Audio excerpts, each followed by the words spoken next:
the service they are intended to provide. Currently, Scott Schmidt is the county's highway commissioner, and he is vested with approval authority. Mr. Schmidt is required to notify the county board of changes he approves, and the board's minutes must reflect acknowledgement of the changes. In your packet is an attachment setting forth and notifying the board of proposed functional classification changes with a map that Mr. Schmidt has reviewed and approved. I therefore direct the clerk to note in the minutes of tonight's meeting that the Washington County Board of Supervisors acknowledges the changes approved by Mr. Schmidt in accordance with Resolution 2016-61. Ready? We do not need to vote on this. It's just notice.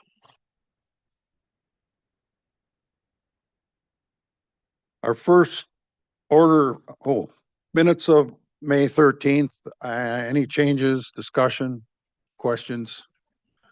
There being none, we'll record them as posted. Resolution 10 is a commendation of John Peterson. The clerk will read the commendation.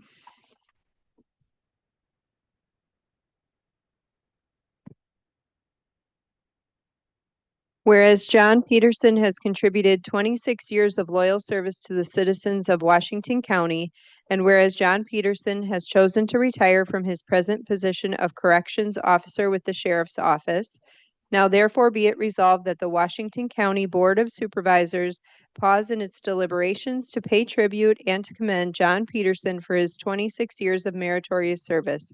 Be it further resolved that on behalf of all citizens of Washington County, this body does herewith extend to him heartfelt thanks for his many accomplishments and successes.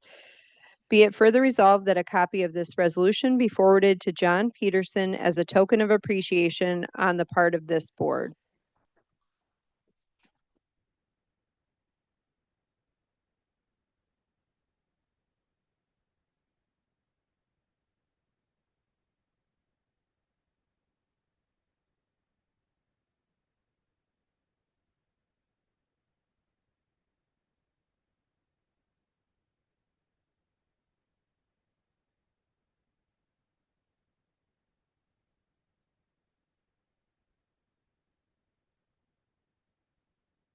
Congratulations on your years of service. Got any stories to tell? I got a lot of stories, but you guys got a meeting tonight, so. Congratulations and thanks for your service. I appreciate it.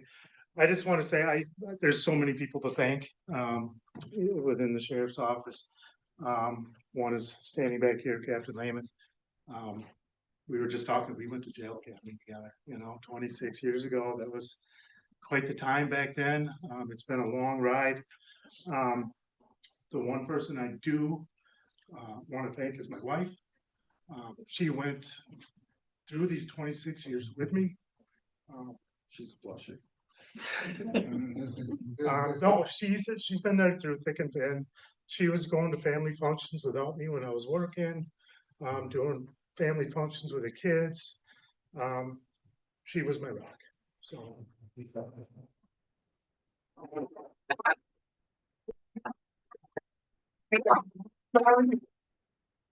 back and share story.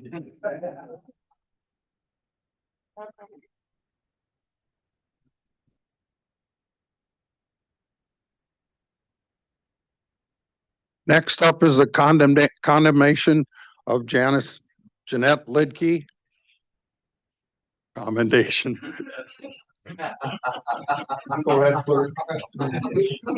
Whereas Jeanette Lidke has contributed 23 years of loyal service to the citizens of Washington County, and whereas Jeanette Lidke has chosen to retire from her present position of child support specialist with the Child Support Agency, now therefore be it resolved that the Washington County Board of Supervisors pause in its deliberations to pay tribute and to commend Jeanette Lidke for her 23 years of meritorious service. Be it further resolved that on behalf of all citizens of Washington County, this body does herewith extend to her heartfelt thanks for her many accomplishments and successes. Be it further resolved that a copy of this resolution be forwarded to Jeanette Lidke as a token of appreciation on the part of this board.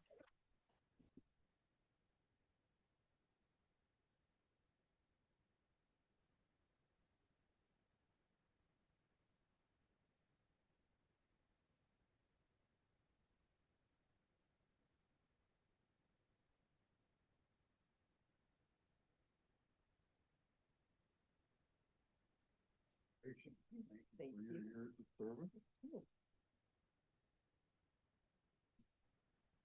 want your family as well? Sure. Come on up here, all of you.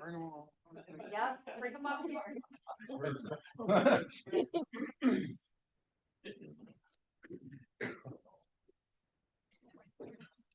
Do you want me to take one with your phone? Sure. Thank you.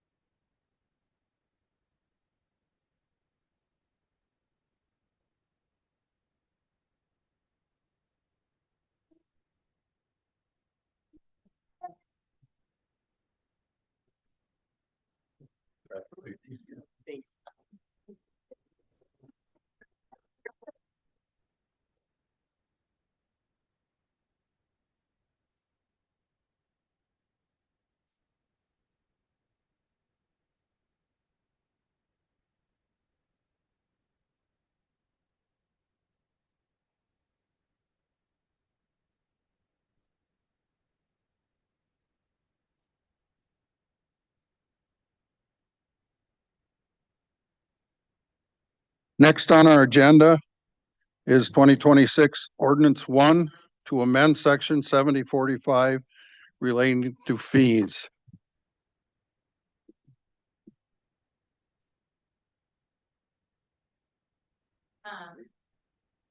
Oh, there we are. All right. Good evening, everybody. So this is just a really quick ordinance amendment to add a few exceptions to medical examiner fees. We routinely charge service fees on issuing permits and things like that. And we currently have one exception in county ordinance for indigent individuals. And this is just a request to add two other circumstances, which would include infants under the age of 1 and decedents that are going to be whole body donors through the 2 accredited body donation organizations in the state. And this does sort of align with what many other medical examiners' offices do and doesn't really have any major fiscal impact overall. So as most of you know now from committees, we're going to have a discussion and then take the motion. So if there's any discussion, we can discuss. Otherwise, I'll entertain a motion in a second. Mine is off. Supervisor Kelling. Thank you, Mr. Chairman. Thank you for bringing this forward. This is something I think as a government, we need to have a heart. And this is something that I believe is a good look for Washington County, not just from a publicity standpoint, but it's the right thing to do. And so I am wholly in favor of this. Thank you for bringing it forward. Yeah, thank you.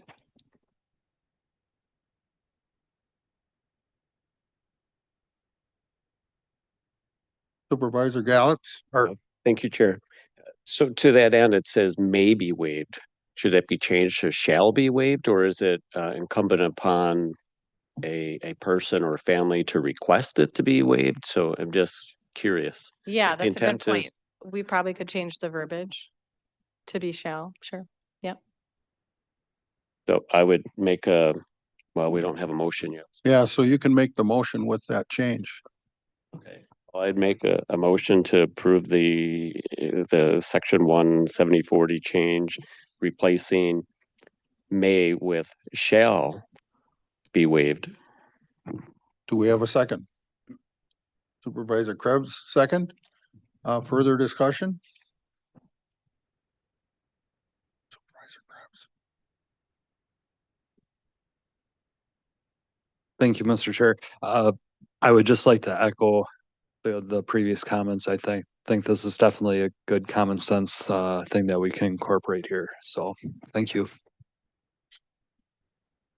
We're gonna do a voice vote on this. All in favor, say aye. Aye. Any opposed? Passes unanimously. Thank you. Did we get a vote from Ms. Pridemore? Okay. So on to discussions. Our first item is the first overview of the countywide Fire EMS potential program. Thank you, Mr. Chairman, distinguished members of the County Board of Supervisors. We're beginning this discussion phase with the county board, wanting to bring some information to your attention. My apologies for the copious amount of materials that you found in your packet. It's quite extensive, but I think it's necessary for you to familiarize yourselves with what's going on in the county with our fire departments, our partners in EMS. And so this is the first approach that we have for you to hear what the objectives we have as the county and bring to your attention, and be happy to entertain any questions. But again, this is a very high level view of what we're beginning that you'll have coming in the coming months. Okay. So I always like to begin with our mission statement. This is the cornerstone of who we are and what we do. And I think it's one of the best mission statements I've ever seen. I've seen quite a few, but I just want to read it out loud. We create an environment for residents and businesses to enjoy our authentic quality of life through a well-governed and administered county dedicated to safe and secure communities, economic growth and vitality, effective mobility and reliable infrastructure, and access to basic needs. It hits every mark. And that's truly wonderful. We don't give you that authentic life. You, by virtue of your office, create that environment. And that I really appreciate. Moving forward, you have done a number of things throughout the past several years. Okay, there we go. Through the past several years in identifying your vision, mission, values, and those have been created and has developed the core tenets of what we do. And those core tenets follow as such: well-governed and administered county, safe and secure community, effective mobility and reliable infrastructure, access to basic needs, economic growth and vitality. And within that pillar, under safe and secure communities, we align our expertise, technology, and scarce resources for justice, personal safety, and crime prevention. Those things never change. We're constantly trying to improve on those every single day, and Washington County is a safe and secure community amongst all the other pillars that we have identified. This past year, earlier this year, I should say, you adopted initiative number 5, Fire Emergency Management Services. And I'm not going to read everything to you. However, we do have some action items that are specific to this year under initiative number 5. As part of the 26-27 biennial budget, staff will propose a continuation of fire EMS funding of no less than $1 million for 2026, with a plan to recommend permanent funding for 2027 and beyond. In cooperation with the municipal chief elected officials and the Washington County Fire Chiefs Association, staff will make a comprehensive proposal for an EMS consortium and a volunteer fire support plan for execution no later than January 1st, 2028, along with a corresponding county funding plan. That was adopted earlier this year, and I just wanted to bring that to, so it's top of mind as a reminder. As we move forward with those action items and that plan to do so and the proposal that's going to be forthcoming, we had 5 major objectives. The first objective is to mitigate long-term 5 and 10 property tax burden for Washington County taxpayer, proliferate the volunteer and paid on-call fire and EMS services, preserve satisfactory level of EMS service for all Washington County citizens, relieve municipal fiscal pressure, provide fiscal sustainable improvements for fire and EMS departments.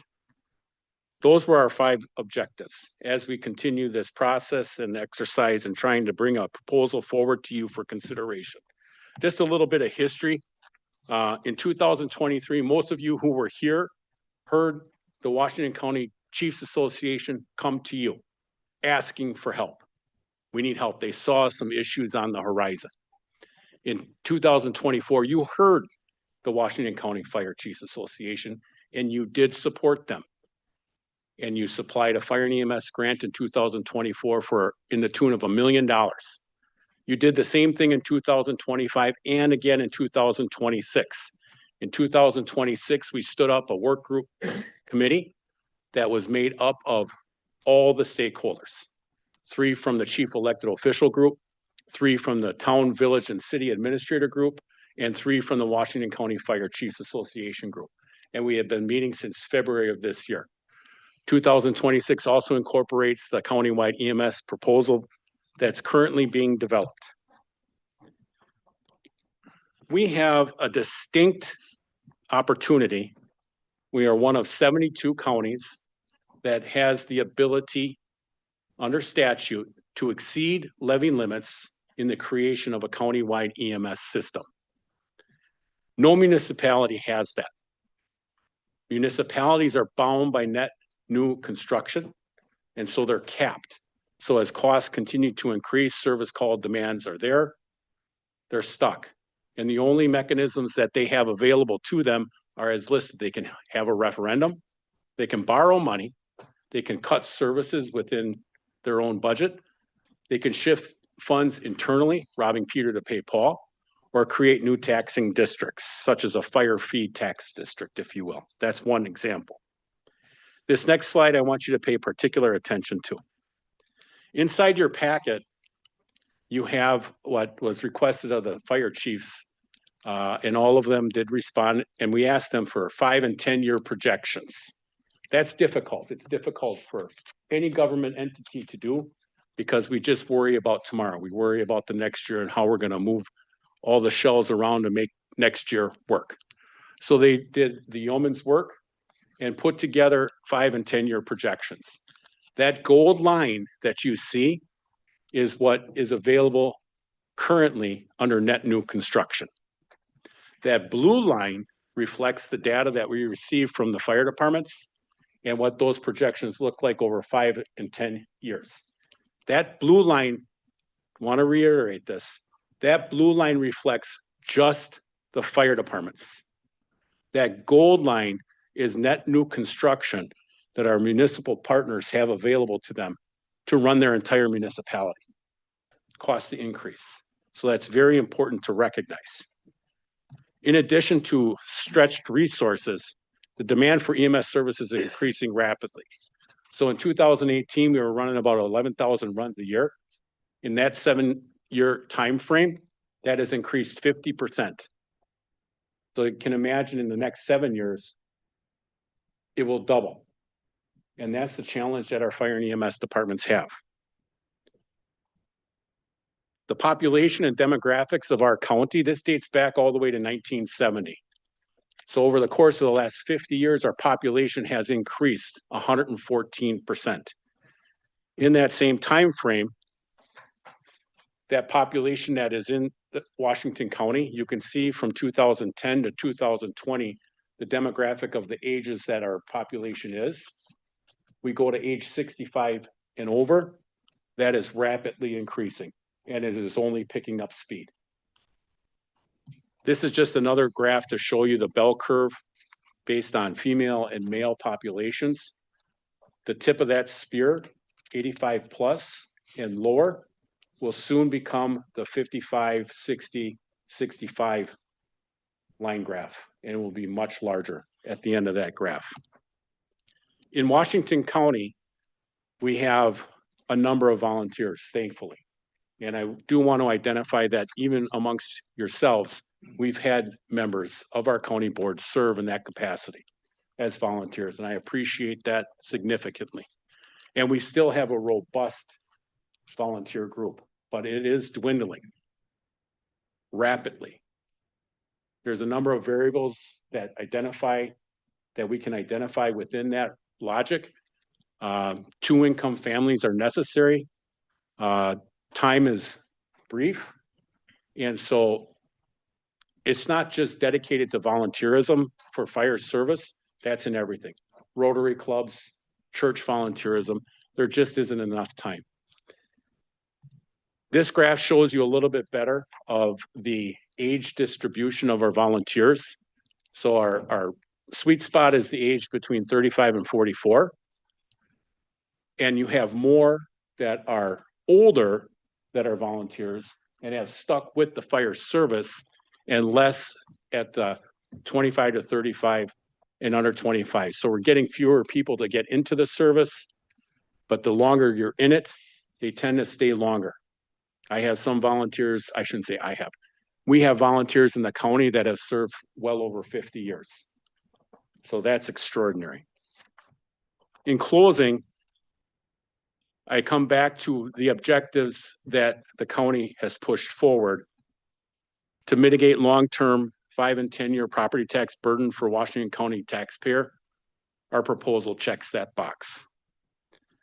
To proliferate the volunteer and paid on-call fire and EMS services, we check that box.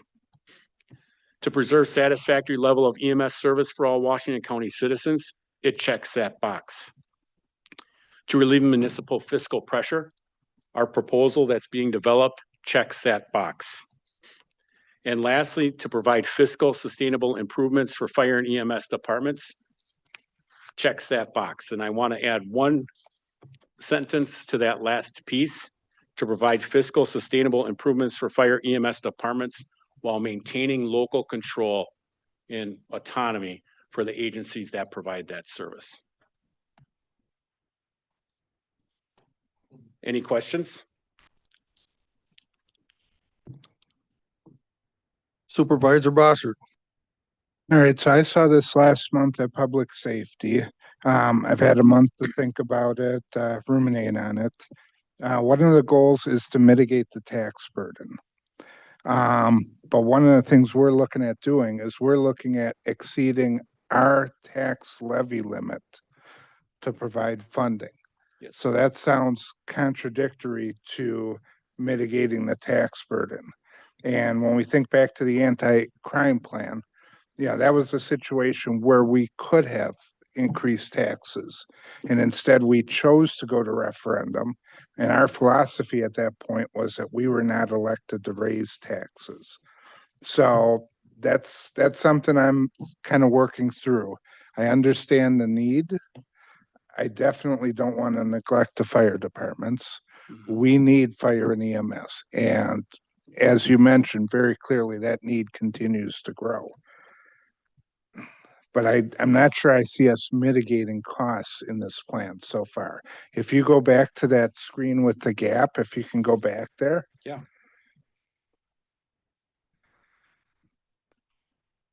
Let's go there. When we get there.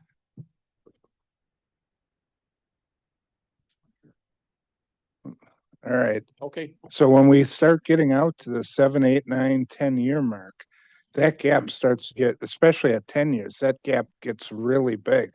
Yes, sir. Essentially, the cost is almost doubled.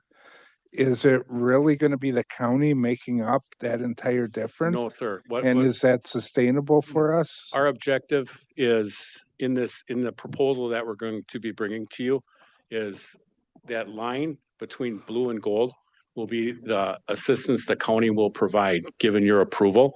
And it cuts right through that gold and blue and hopefully bends it down, because I believe in the 3 E's: efficiencies, economy, and effectiveness.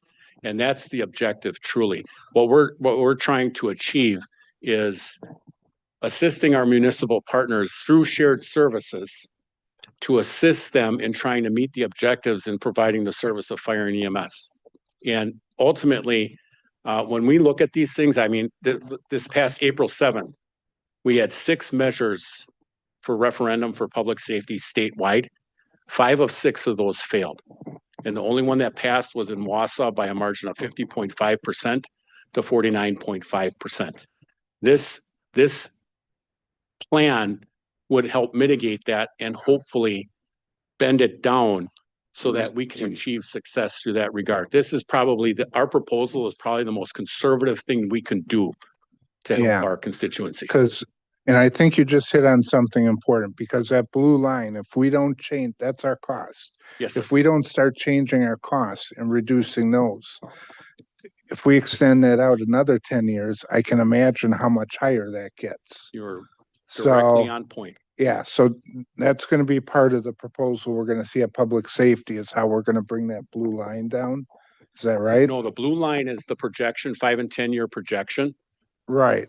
Our objective is to cut a swath through that to assist in that regard. So we're not actually changing the cost model. We're just providing We financial. will change the cost model. So that'll bring the blue line down. It will bring, it, Yeah, essentially, I mean, those are 5 and 10-year projections, right? Right, That's what right. they're, but through what we're trying to achieve through shared services, we're gonna bend it down. okay, so through we efficiencies. are looking to bring down We the are, costs overall. right. I think that's a key thing is, yeah. All right, perfect. Thanks. Thank you, sir. Supervisor Kelling. Thank you, Mr. Chairman. The costs associated with this, I'd like to point out something. So we talked about when we went to the sheriff's department and we wanted to do a referendum, and it was shot down. The police, the sheriff, you may need. Bad guys come. Could be possible that you may be a victim of a crime. Fire and EMS, you will need. That's not even a question. I can't stress enough the importance of this. As we all get older, there will come a point where you need to make that phone call and somebody has to answer the other line. There needs to be somebody there on the other end. And it can't be somebody from the next village over or the next town that the largest population in the area. You need somebody right now. We all are going to be faced with that. That's the importance of this. And I think it's a very strong point that needs to be made. There is a significant difference in wants and needs. This is a need. Thank you. Mr. Executive, did you have something to say or should we go to Mr. Mary first? Okay, Supervisor Mary. Thank you, Chair, and thank you, Mr. Shulman. I don't know how many of you have been to some of Josh's listening sessions in the last 2 or 3 weeks where this has been a topic of discussion. I went to the one in Germantown. I've had some conversation with one of the Germantown trustees. And there seems to be a sense of, well, yeah, if you're going to do all this, that means you're going to take control away from us, and they don't believe us.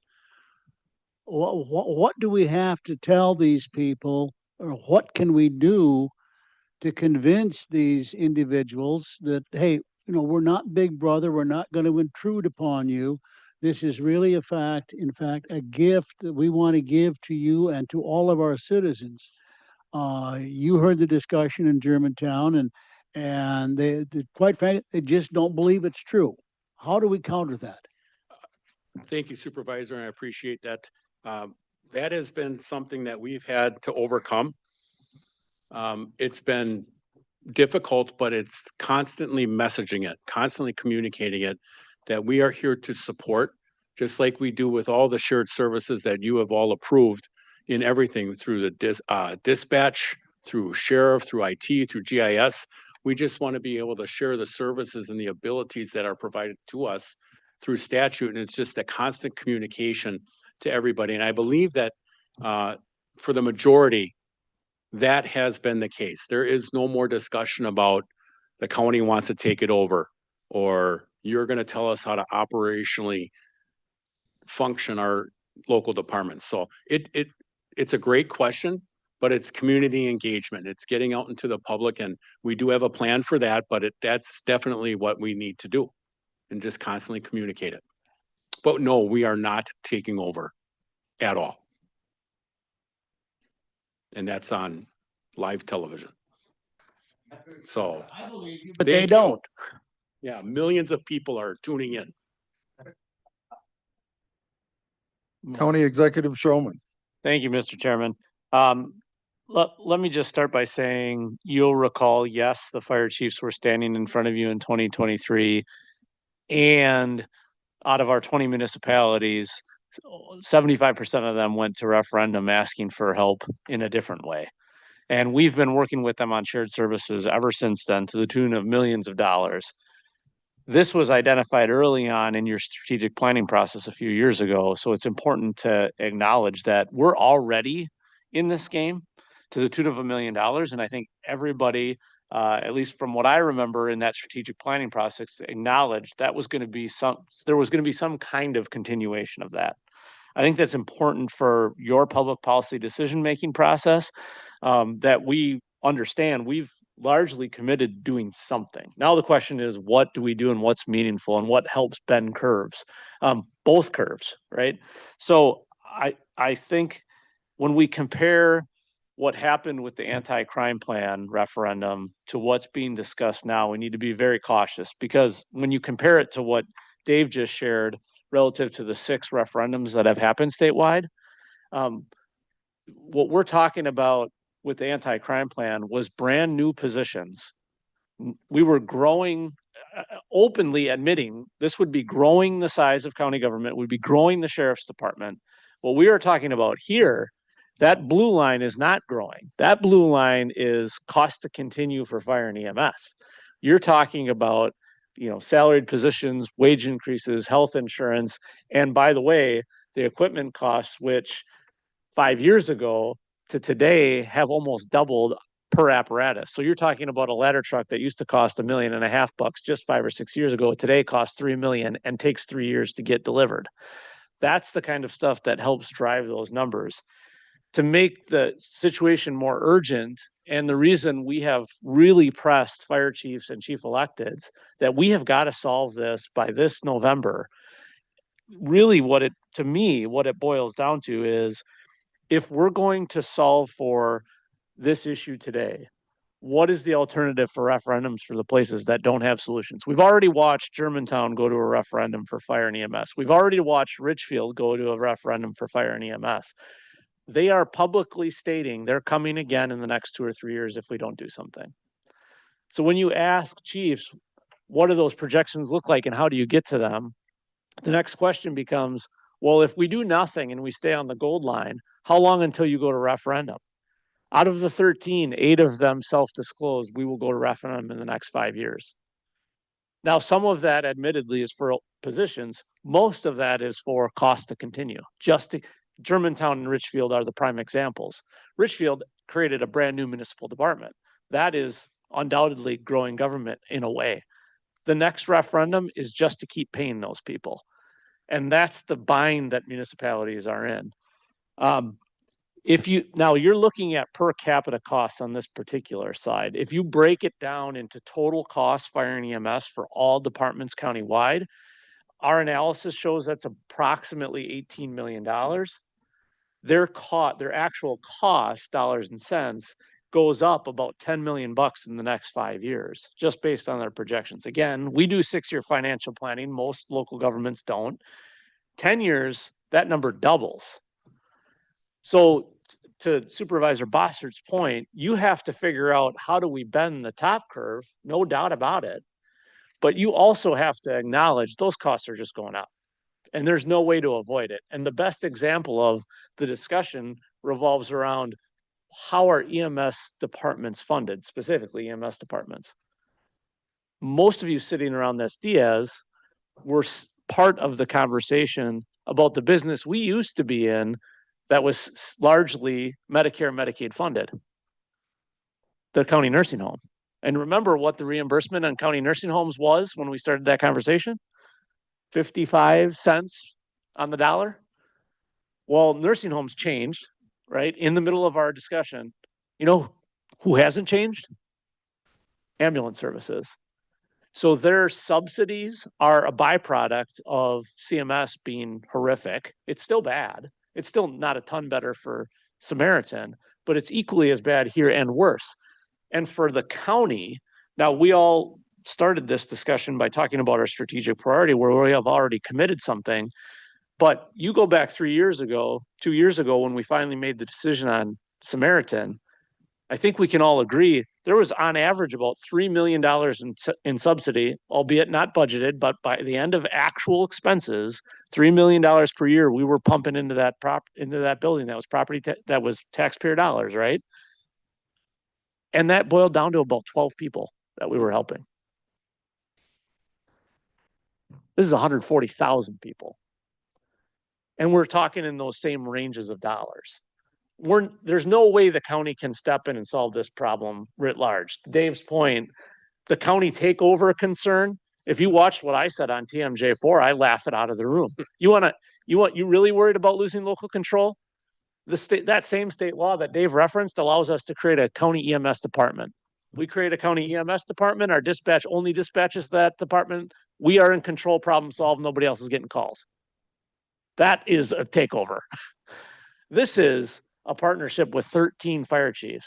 If we wanted to do it the other way, there's no way we'd sit in meetings with 20 chief elected officials, 13 fire chiefs, me taking listening session questions from 13 union members, and eventually us getting to a public discussion.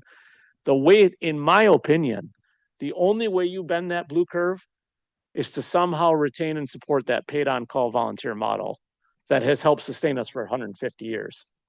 If we don't do that, we are going to go down the path of full-time paid unionized department countywide. And it won't be Washington County government that delivers it. We have got to reinforce and stabilize and support local volunteer paid on call, because the stronger they are, the better that the full-time paid paramedics will be in Germantown and in West Bend and in other places, because they shouldn't be the guys responding in Boltonville or in St. Lawrence or in Colesville. Like, we have to have that frontline response, which of course costs a lot less. Not that it costs nothing, but it costs a lot less. How do we incentivize and empower, lift up those volunteers? And then you open a whole new can of worms talking about how do we share equipment and share services and all the things that we've been talking about doing for 14 years. What I think is most important for this county board to help us deliberate and go back and negotiate with chief electeds and fire chiefs is the constant pressure of the need for shared services to move that blue curve down. And only you, as 21 elected district representatives in the legislative body, can help drive that discussion. The easiest thing in the world for all of these departments to do one day is simply just go to a referendum and tell constituents, you're going to die if you don't support this. That happens all over the state of Wisconsin all the time.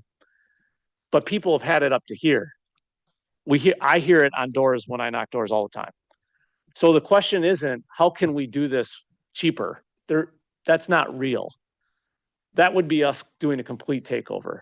The real question is, how do we sustain these volunteer and paid on call services long-term? Because we know we are getting older as a county. And we know that volunteering, to Dave's point, is very difficult for the younger generation. How do we incentivize them to do that? How do we bring the yellow curve slightly up and the blue curve down? The only way we do it is together. As I've told the chief electeds and the fire chiefs, this whole process can work by us hanging together, or we can just hang separately. It's all up to you guys. Thank you, Mr. Chairman. Supervisor Conrath. Thank you, Chair. And thank you, County Exec. To some of the concerns out there is that the volunteer program would go away. And you just essentially spoke to that no, we're trying to support it and sustain it in some type of manner. Concern that was just raised yesterday when I attended my Town of Polk meeting is regarding EMS services. You have preserved satisfactory level EMS service for all Washington County citizens. A question that was raised is the understanding of this one individual is that, say current state, if an EMS service is not connected to or contracted with a station, then, they wouldn't be able to expand, say maybe to a potential, another station in the county after this is all passed, or maybe say like Bell Ambulance couldn't come into the county after this is passed. Could you speak to that? See, like Lifestar right now, they're contracted with, Slinger Fire Department. Mm-hmm. Yeah, so that's a really great question. First of all, the ultimate cheapest, if we're really interested in the cheapest way to do business, we put out an RFP and we decide how much do we want to pay for to ambulance services and have all of them give us proposals. It will completely trash the 13 volunteer and full-time departments that we have in the county, and we will create a war of sorts. So that territorial issue is a big issue, and let me give you an illustration of it. If, for example, the city of West Bend decided they were going to take territory from the town of West Bend. Right now, the town of West Bend is covered by multiple departments. If they decided they were going to go in and undercut the costs, and this conversation was initiated at one time by Troy Zagel, the town chairman in West Bend, who I publicly announced the other day that he regretted doing this. But if the city of West Bend were to take over an entire territory, it will destroy the departments it is taken from. The entire model is reliant on them cooperating. See, we don't have a fair market, a free market EMS system. We don't have a free market fire system. We have a collaborative MABUS-based system where everybody must work together. Is it possible in that system for one entity to get new territory? Yes, but the only way you can do it is by working with the others. If somebody else takes one out, the whole system will collapse. What I mean by that is, if that territorial grab happened in your district, the remaining fire departments lose all of that revenue. It's just gone overnight. There's nowhere for them to go to get more, but to go to the next town over and now take them. And then what do you think happens after that? And we pretty soon have a domino effect. That is beyond a real threat. It's such a real threat that Troy Zagel, the chairman of the town of West Bend, entertained it just a couple of years ago. And I think understood, if I do this, that could jeopardize not just me, but the entire county. And that's true. So to me, it really boils down to a question of, do we want a more free market type of a model that is, we just put out an RFP and contract countywide, which I think is a horrible idea because we would literally put all 13 departments in jeopardy? Or do we try to sustain the 150-year model we've had and try to bend each of those curves? I'm a big fan of bending each of those curves. You don't throw out a model that's worked for 150 years on a whim just because you're trying to save a buck. You try to figure out, how do we get everybody to work better together in the long haul? Does that mean there's going to be departments that can't have territory takeovers? Yes. But it also means they have to work together if there's going to be farther expansions and changes to how that territory works. To me, that's the goal. Did that answer your question?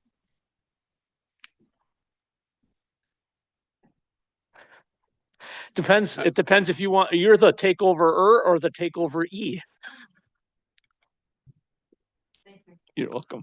Supervisor Shadman. Thank you, Chairman. Guys, so I've been around the block, as you know. I talked to the town of Addison, I get one answer. I talk to the town of West Bend, which you just referenced, I get another answer, right? They keep asking me questions too, and I don't know what to tell them. I mean, this packet is great, but what this packet does is shows projections. It shows where we are at now and projections and what we could face in the future. But the questions I keep getting is, where are we going with this? And I keep answering, I don't know. You know, I'm glad we're having this discussion today. And if there was a way to have more discussions, just so we know where we're at, because obviously you guys have your meetings with the fire chiefs, the meetings with the township guys. And I guess we're not all privy to all the questions and answers that happen during those meetings. And we don't have meeting minutes or anything that I can see to kind of read into it, to get up to speed. So I guess, Josh, what you just said today kind of answers a hell of a lot more questions than what I've been getting so far. There's still going to be more, obviously, but I appreciate what you just said there, because it explains to me that, and again, the fear I've had is that we want to take it away, right? Yep. It sounds like that's not the plan we want to go for. No. And that's good. And I'll have those conversations with Troy too, because he had talked to me about a few different options too. And I keep shaking my head like, I don't know. Yeah. I don't think that's the best way to go. I've also know he also made some enemies with other fire departments when he tried to have them bid against each other, Mhm. which is not a good option either, right?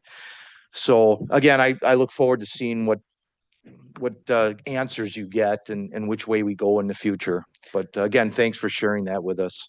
Yeah, I think it's important to know, for context for all of you, that so if you look statewide, there are a number of counties, particularly in the northern part of the state. And when I say northern, I mean north of Highway 29, not north of Highway 33, that, that have true county EMS departments.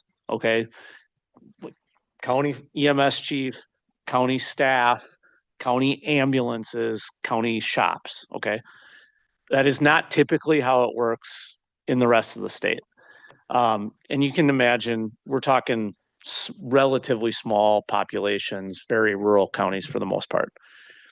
There are other places that have county EMS levy where it's more of a conduit, straight back to departments, straight back to municipalities. And then there's some that are in between. Portage County, for example, they narrowed it down out of their entire county. Now, Portage County is Stevens Point, not Portage. So they narrowed it down to 4 departments that provide paramedic level service. The county has multi-million-dollar contracts with each one. They pay for the ambulances. The ambulances say Portage County on the side. It's a hybrid, but it leans true county EMS. We are trying to thread the needle closer to as much local control as we can possibly have. But here's the thing about how county taxes work. You're taxed based on equalized value, right? Like we don't tax based on how many people live in nursing homes in your town, which happens to be a better indicator of actually how many calls are in your town. We don't tax based on the age of your town. We don't tax based on how many volunteers are in your company or are you private. We tax based on equalized value. Where we are at right now is it took us a long time to get to out of the municipality's $20 million in fire and EMS budgets, what's an appropriate amount for the county to try to step in and support and help with that's meaningful to that yellow line, but isn't going to try to get us to solve your blue line problem. Meanwhile, how does that get redistributed back out? Guess where we're spending most of our time talking. So that I really do believe the challenge is getting fire chiefs, 13 of them, and 20 chief electeds in one room, having a mostly civil conversation about how do we bend that gap. This is very much like the priority-based budgeting discussions of 14 years ago. That by itself is a feat. Now it's how do we get from where county's never been in this game. Like our involvement was we'll send you the dispatch call when we get it. Very little beyond that to, okay, now we're a partner and our partnership means you guys got to move that blue line, but we can't tell you how to move the blue line. We need you to move the blue line. So it's all a negotiation. Why does it feel like it's been behind closed doors or not public? Because there's so many moving parts and there's 33 of us involved in just these high level conversations, let alone what's happening below with kind of all the operational people. We've got to get to the point where there's something that's tangible that you as a county board, that village boards and town boards and city councils and constituents can actually read and go, oh, that's what you're trying to do. We're just not there. And it is, I've said this to many people in private meetings lately. Just the fact that we got all 33 in a room talking tells me it's very possible we come to you with a real solid solution that nobody's ever done before. This is a novel idea. And I'm completely convinced that that group of people is entirely capable of screwing this thing up. And we're going to end somewhere in between all that. This comes down to 2 things, and they are in a distinct order. It comes down to, it's a money problem. There definitely is a revenue problem that we are facing, and it has as much to do with CMS, Medicaid in particular, as anything. Money is an issue. But every negotiation of shared services I've dealt with in 20 years really comes down to one thing, and it doesn't matter how much money you throw at it. It's power and control. And who controls at the end of the day. And that is the real issue that we are facing. It's why I said before what I said before, and I'll say it again. We can hang together or you can hang separately. If nothing changes, what Supervisor Conrath was asking is going to come to reality. Someone is going to take someone else's territory because they need the money. And once that happens, the 13 dominoes start to fall. And we're not talking about adding positions. We're talking about literally eliminating a department and the serious potentiality of someone's going to die. And I never buy into the, if you don't do this, people are going to die act. But that's the real reality. You will steal territory and departments will collapse and somebody's going to end up without service. Does that happen today? No. Does that even happen in a year? Probably not. But it's the real possibility when you talk about call volume skyrocketing 100% in the next 5 to 10 years. It's total. What we are doing is totally unsustainable. There's no way it will continue to work. Sure, you'll have the floor. Thank you. I guess in a way it kind of has though, hasn't it? I mean, we had issues with Kewaskum where West Bend had to come in. We have issues up in the town of Wayne. Yes. I mean, so it is happening. Maybe not in the areas, some of the more populated areas where we have coverage. But the beautiful it is thing, happening. to Supervisor Bossar's point, the beautiful thing about that arrangements is that is not the city of West Bend taking over. Kewaskum Fire Department still exists. Colesville Fire Department still exists. They are the first responders now. It's exactly what I was talking about before. It's a model where, there's paramedic level service that can come. But for those of you who live in the Kewaskum area, like the drive from West Bend out to Farmington is a haul, or to the northern part of the town of Kewaskum. Like it's going to take time. We have to have, this is my entire point with the entire program. You have got to have reliable, steady volunteer paid on call that's coming first responder. Because if we end up relying on purely paramedic, number one, that blue line is a nothing. It's going to be a hell of a lot higher than that. Sure. And number two, you're going to be sitting there and waiting. And we can't have that. Right. Thank you. Thank you for being done. Supervisor Troutner. I think that the local control is really important to everyone, as you were saying. So is there still a central medical director? Is that still part of this plan? We literally just had conversations this week about how we draft language to allow for the association of fire chiefs to help influence how that works. There has to be, if we create a regional or a county EMS levy, we have an obligation statutorily to help provide how that individual gets picked, how it works amongst all of the departments everywhere. I think is something we need to leave to the fire chiefs. The county shouldn't be dictating, in other words, how that works. It's got to be the chiefs at the table making that decision. I don't know about any of you, but I don't know the first thing about hiring a medical director. Well, would they be able to? One person. Okay, we got one. Would they be able to each have their own, but you still have to have the one over theirs? Because that's a point of. By the time it gets to us for actual public policy decision-making, we'll have an answer for you on how that works. Thank you. Supervisor Gallitz. Thank you. Yeah, this is obviously pressing for everybody. And I think, Josh, you made a very salient point. A decision has to be made soon. I think it's got to even before November. All these munis have to get their budget in and they have to approve them. Otherwise, they're going to be sitting on who knows what decisions to come up with $100,000, $200,000, $400,000, $500,000. Each municipality has their own bucket of losses that they have to deal with. And that's going to happen in 2027. So where do they get it from? So if we're waiting until, sorry, Mr. Seeger, on your first slide, it said January 1 of 2028 implementation. Yeah, that was the initiative that you decided upon. So we can fast forward. Right. We got to back that up. And you know, I next wanted meeting. it in place by January 1, 2026. Don't replay that Yeah, county board hearing. right. Next meeting, I want to see what this is going to be to the levy.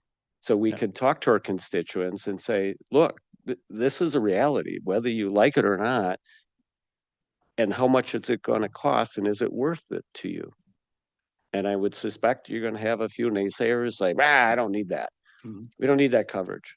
But those same folks are also getting subsidized. You all read the material, some of these smaller townships, whatever. The larger organizations or communities that are providing services for them, they're subsidizing it.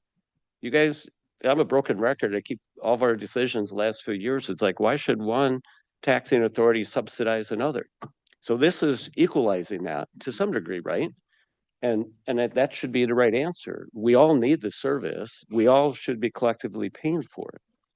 And at least what I'm starting to see from Chief West for Richfield, there is a proposal and a recommendation that presumably is going to come before this county board and what that would mean in terms of a levy amount and so on. And what I've seen so far, and by no means have I digested all of it, it seems very reasonable and necessary. So I don't want to be talking about this a year from now and we haven't moved a needle. So maintaining that local control, I fully agree we have to do that. However, you know, the three E's that you suggested or spoke to before, you know, the economies of scale and efficiencies in that, and going through this larger PowerPoint, you know, some consolidation is going to have to occur. You know, purchasing equipment, maintaining equipment, those type of things are just prudent. They make sense. You know, if you talk about an ambulance, that's what, $1.5 million or whatever. And, you know, how do you get that online and how many do we need? You know, so to me, it makes sense we could capitalize a little bit more and while keeping that, so don't get me wrong here, I believe in all the local control, but with the data sets that we have, we know where calls are occurring. We know where we need help to maintain that call volume and projected call volume, as well as equipment to service that call volume. So partnering with our GIS team and scatter plotting, all that, which I believe we've done already. Yeah, we have heat maps for that. So we heat maps, sure. So we have that good idea. So let's use the technology that we have and project what that need will be.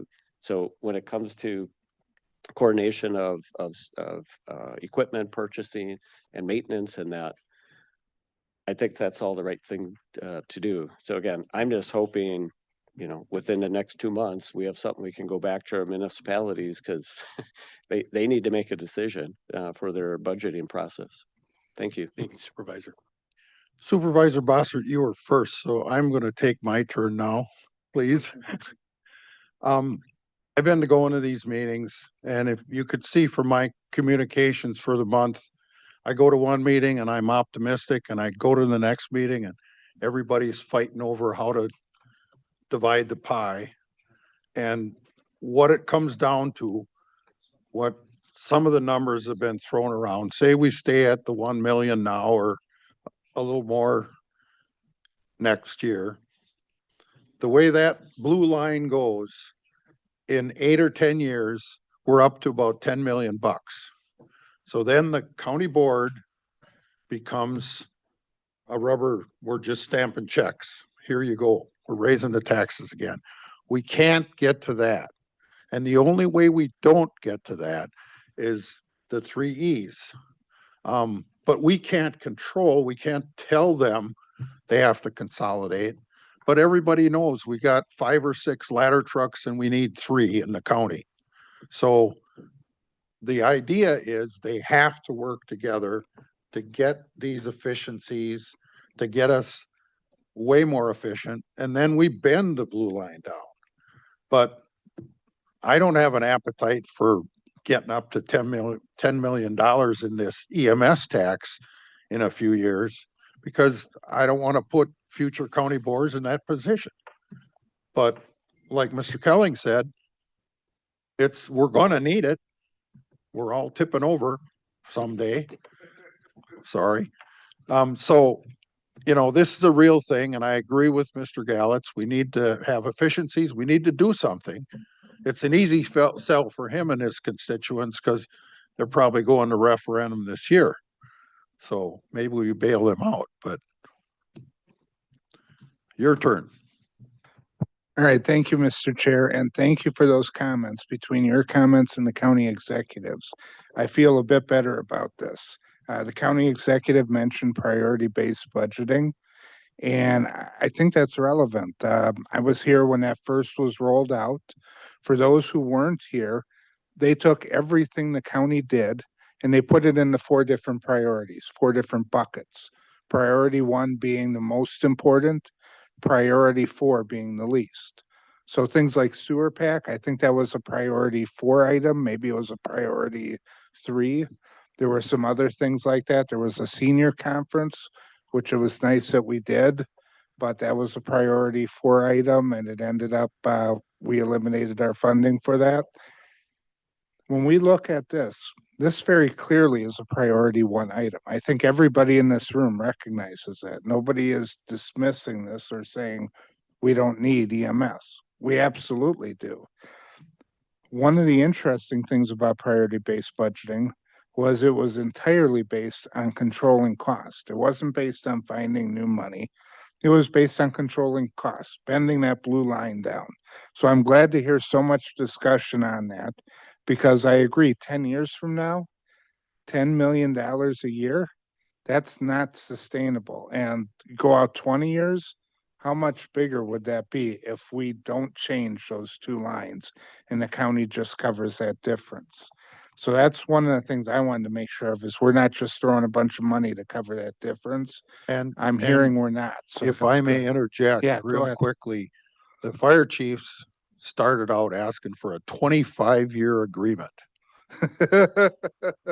No way. We got to see how it goes. Well, yeah. Sorry to interrupt. Yeah, no, that's a good interjection. I appreciate you sharing that as well. But those are the points I wanted to make real briefly. So thank you for all the information you guys have provided. Thanks. Supervisor Krebs. Thank you, Mr. Chairman. I truly appreciate this being on the agenda today and for this update because I have no idea where this has really been so far. But I'm still just as confused as when we started this a half hour ago. And maybe it's me. I know enough to kind of understand where we're tracking, but I really don't get it. I have a lot of fragmented, random thoughts on this and stuff, questions. So I don't know how many of them are appropriate or not. So stop me whenever you're sick of them. Some of the three E's that we're referencing that kind of has stuck with me so far, and the efficiencies that the efficiency E that, like Mr. Chairman, you pointed out, we need 3 ladder trucks, not 5, stuff like that. Like towards the fire companies, like, are we trying to promote them or like push to like for them to create like, long range strategic plans that where they make agreements amongst themselves for these Well, types of things? That's a great question, Supervisor. I can tell you that throughout the discussions that we've been having with the fire chiefs, chief elected officials, predicated on this consideration and potential approval, we have a number of departments that are currently in discussion about coming together as one entity. So that's already, those conversations are happening. They are occurring, asking themselves, how much equipment do we need if we come under this umbrella? I know of one agency that was probably going to go to their municipality and ask for an additional firefighter. So that would mean 3 because 1 per shift. And now in these discussions, not only are they not going to ask for that additional firefighter, they would probably reduce their staffing by a firefighter, a total of 3. So those discussions are happening organically. And it's just, it's one of the things, I mean, we just had a meeting earlier today. They understand that the equipment volume that we have is challenging. And they know that the cost of the equipment is unsustainable. And so I can tell you in the city of Cedarburg, they just acquired a 2001 Seagrave and a 2001, 2005 E1. That's the brand name for them. They did not go out and purchase a 2026 truck and engine. So they saved resources by purchasing equipment that's used, but still serviceable. So those are the discussions that are happening within their own rank and file. Okay, so that is a That's real. active, real time. It is, but I think, I said this before, I think one of the things incumbent upon the board and Public Safety Committee down the road is to begin to, once we have an approved model, in future years, as part of the future strategic priorities, put this to brass tacks. Ask the Fire Chiefs Association, give us some measurables. Tell us stuff that's actually achievable on how you're gonna bend that blue curve. Like, we're not asking you to bring it in year 4 from 113 to 86. We know that's not realistic, but tell us what you're gonna do to help bring it down. And that's what I'm looking for, because Yes. otherwise, like some of the other concerns that have come up, we're just gonna be rubber stamping of money in the future. We gotta make sure that we're putting the appropriate, correct pressure to promote them to do what they feel is needed for the county overall. Totally agreed. To that end, Supervisor, I will say that in the number of meetings we've had, the county executive, the county executive has repeatedly said numerous times, I'm not writing blank checks. And everyone recognizes that. So that is a constant message to them. Because right now we have these independent companies. Do we need, and I don't want to say force it, but do we need to make them into their own consortium of sorts? Something where they have a board. I don't know if that's the right answer or not. I see Yeah. the smile. Well, that's how I started. That's why I'm smiling. Like something where they're Yep. still in charge at the table, steering the ship, whatever. Like I say, I don't know and I don't understand it. I think you're 100% on the right path. Similar to priority-based budgeting, it's a little bit of revisionist history to say there was not revenue uppers. If you go back and look at those budgets, we actually started by bringing revenue up, and it took time to bend the curve on a lot of things. Those public policy discussions about senior center events, that was a couple years over time. 4-H has, UW Extension has changed. That didn't happen in one budget year. It was decision after decision after decision after decision for a decade. That same thing's going to have to happen here. They're in crisis mode. I mean, the fact that you've got departments who've gone to referendum who are already talking about going again for operational stuff, like they have no space to breathe. What this needs to do is to give them space, and then for us to figure out 25 years is a ridiculous amount of space. But what's realistic? How do we give you enough that you feel secure enough to start having those discussions, but then, hold the feet to the fire, so pardon the pun. How do you give us some assurance that this isn't a 8-year unlimited contract and we have to wait 8 years and we're all going to be gone? And then, oh yeah, we did that one thing that brought the blue line down. No. I think we're not going to solve all of this in one proposal and one resolution and one agreement that comes to you. I think we have to come with the one agreement, the resolution that says, here's the framework. Guys, we're expecting you to work together and create shared services. And then the follow-up in the strategic priorities next year is we say, okay, Dave, come to us with strategic priorities that say, here's the 10 things we can do that bends that curve by 20% or by 15% or whatever we think is reasonable. When you're contemplating and deliberating as a body what this resolution for this looks like, the chairman hit the nail on the head. You've got to figure out what's a realistic amount of time to give them space to do this. Priority-based budgeting, I would say meaningful change happened in around year 5 or 6. The first few, like, you're just trying to figure out how do we survive?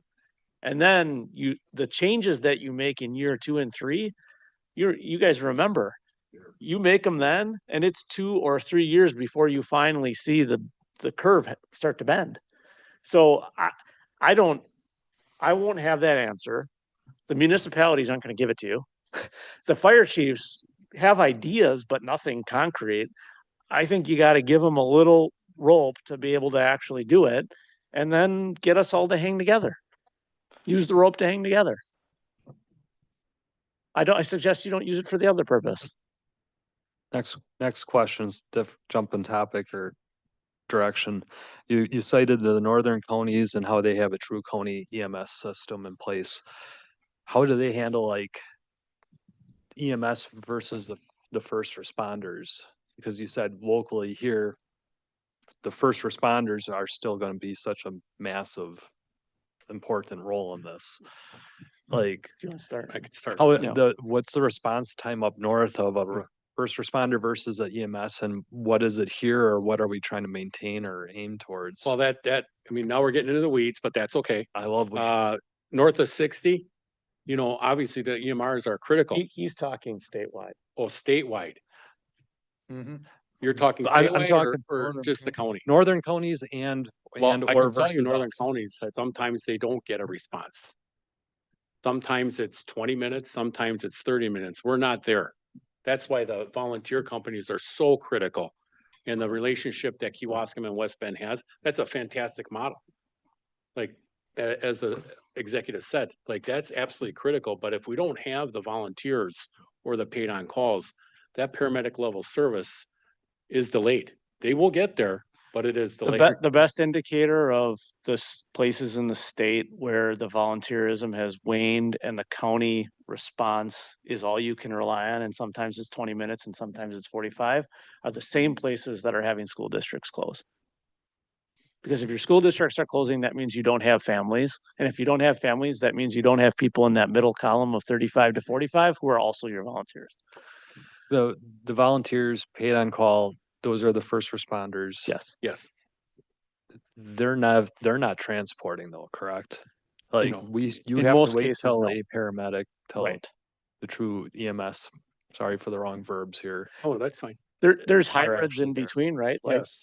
Allenton and Newburgh, for example, are slightly different. When I say transport, you know, the ones that people think of, like, I know they're coming, it's the full-time ones. It's the municipal ones, generally speaking.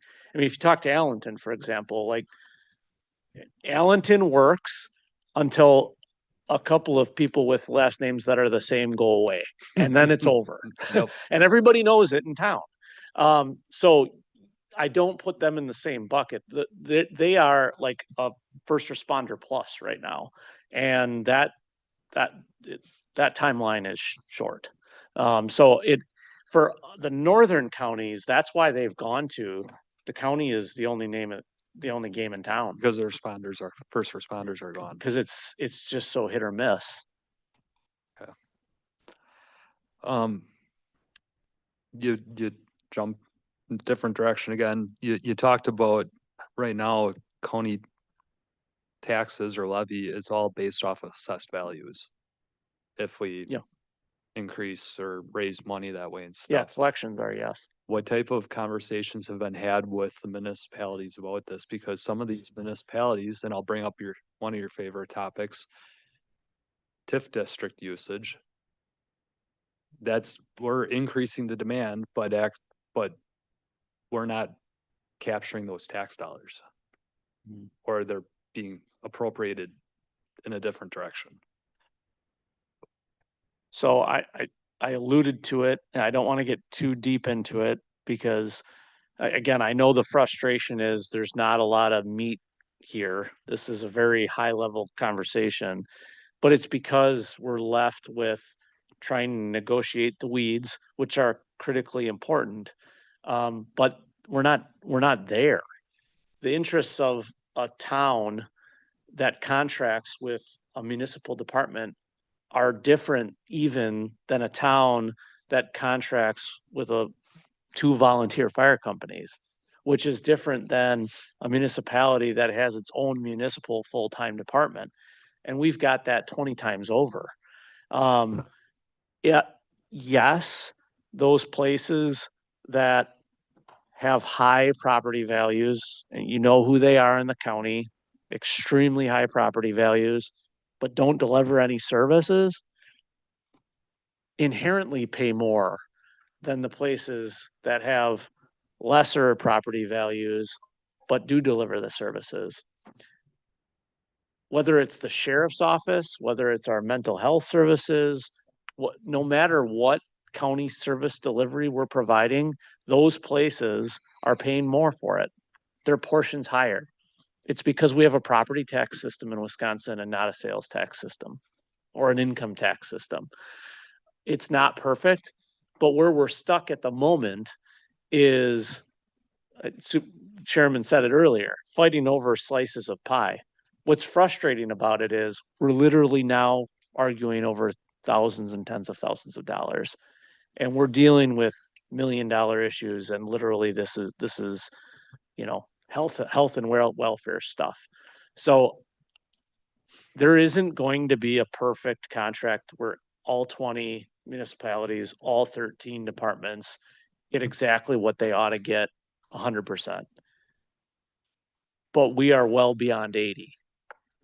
And, you know, Ronald Reagan said, you get 80%, you take it because you'll get the other 20 later. And they will. And they will. Final question. When will we actually have a draft proposal then for us to? So Dave said this speed was up? going to be done January of 26. So I'm surprised he's even still standing here. Our hope had been to be at public safety this month with the actual proposal, and then to county board, not giving this presentation, but giving the actual proposal resolution form, first draft, first kick at the cat next month. That's not happening. I have communicated the same thing that you said earlier, Supervisor Krebs.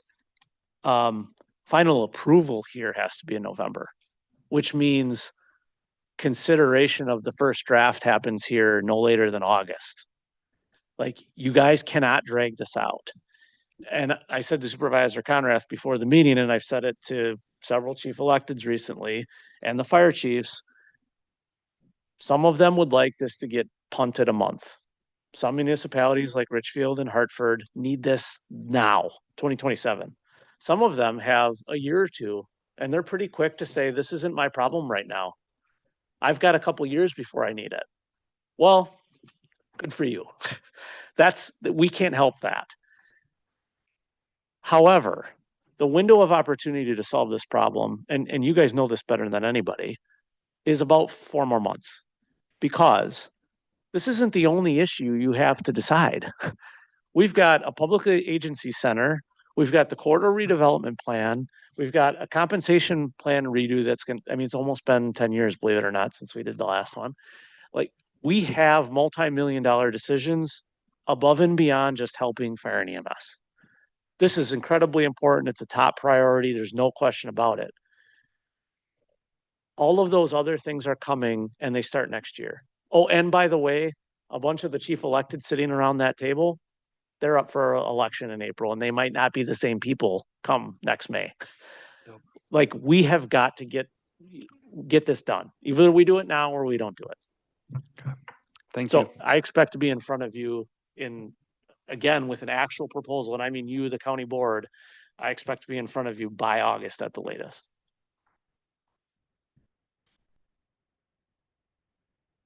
I'm gonna say one thing here. We're getting pretty far down in the weeds, and this is the first brush, and there's gonna be lots of questions. So, in the meetings, it's been said many times, let's not let perfect get in the way of good. So, and if you want to talk about this with Mr. Seeger, or Doug Newman has been at all these meetings, he could probably talk to you an hour. So, let's try to be brief the rest of the way. We got more ground to cover, but Mr. Schwab.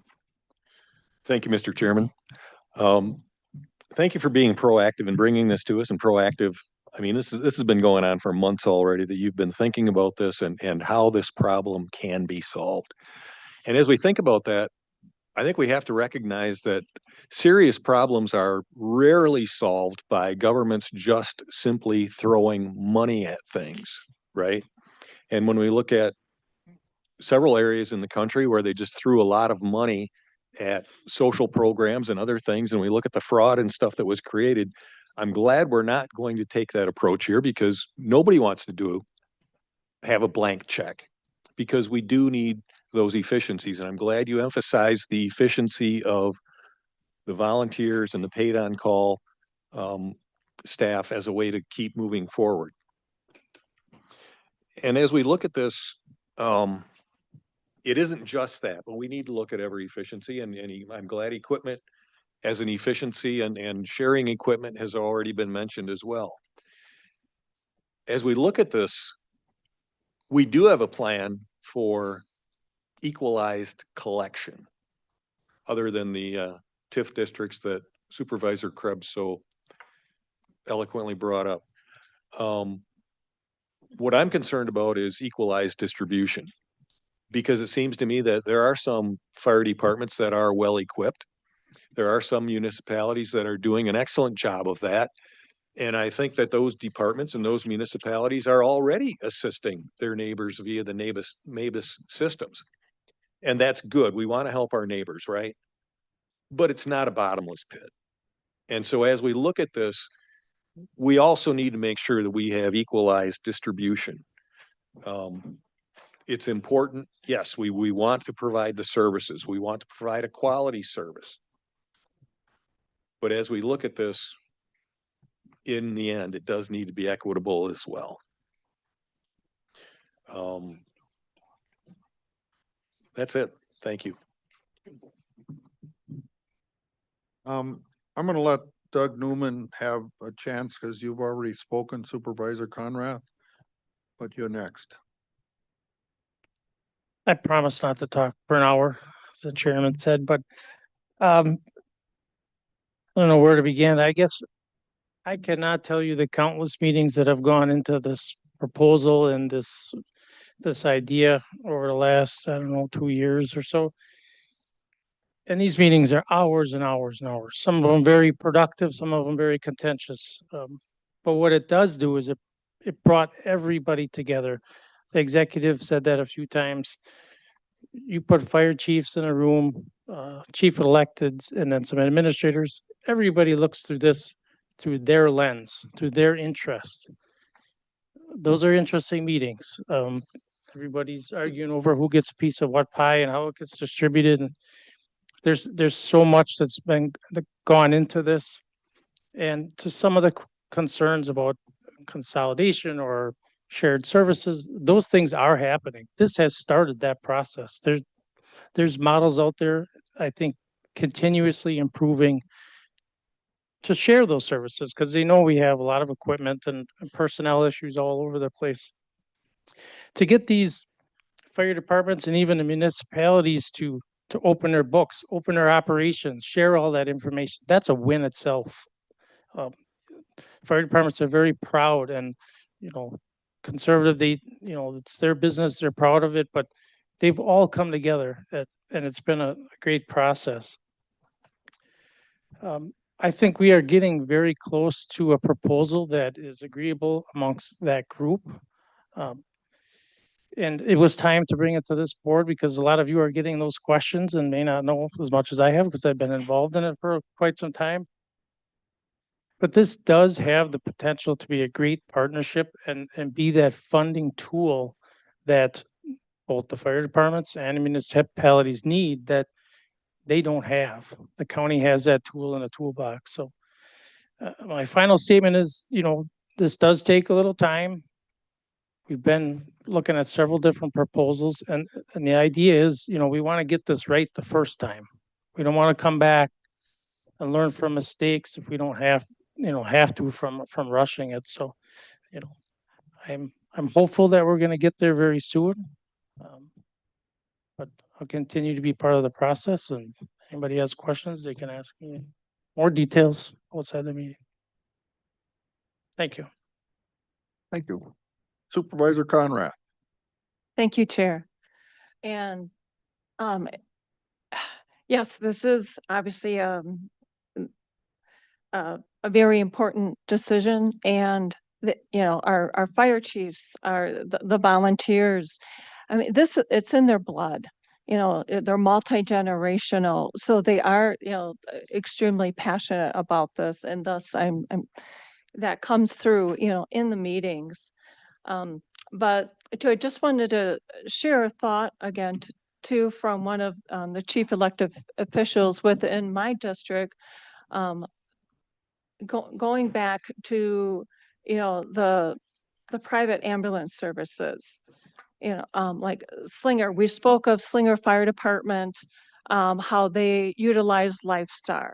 And, Lifestar just bills, directly then to the individual, right? So we, have those efficiencies and not throwing money at things.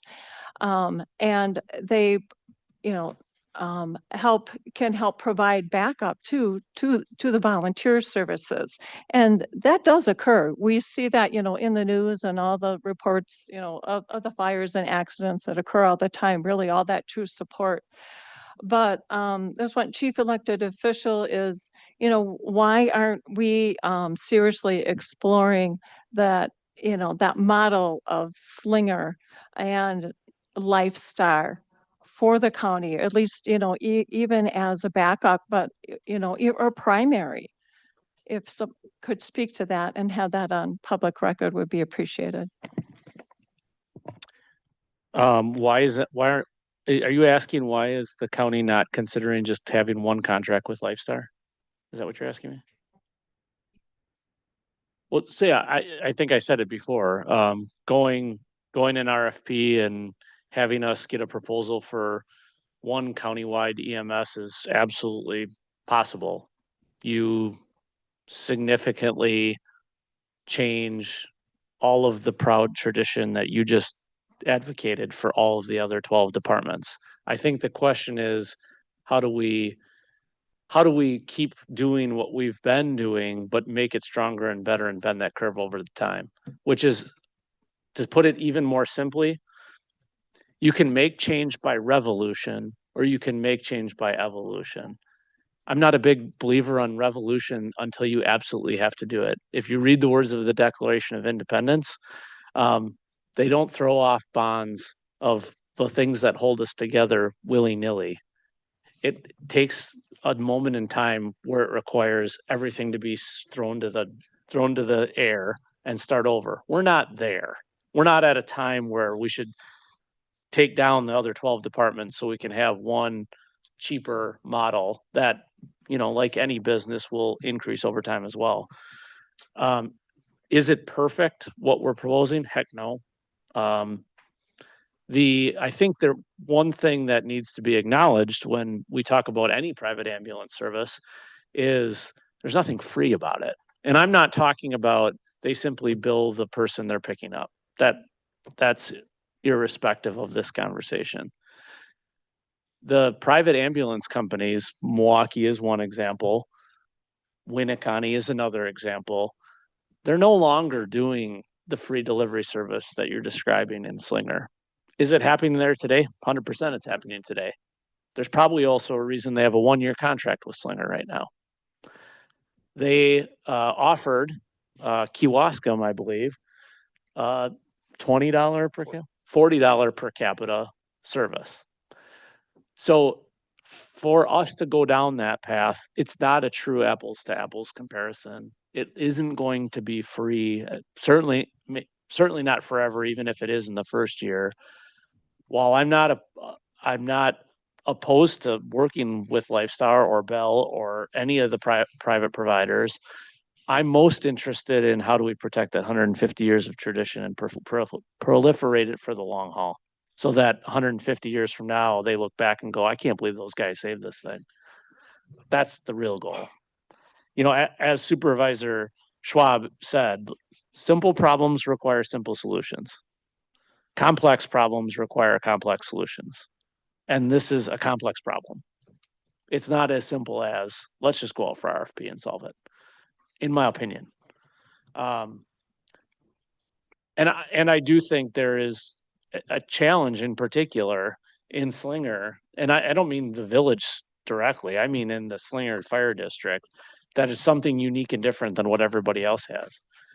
And I've said many times to our task force, somewhere between the Slinger model and what West Bend and Kewaskum are doing right now is where we need to land when this thing is all said and done. How do we get there? I don't know. I'm not sure. But it does take, yes, we tax on an equalized value basis, and we will not redistribute it on an equalized, like a true equalized basis. But there does need to be an equitable way to get from what those models are that are the gold standard, so to speak, compared to where we're at today. And we're a long way from that.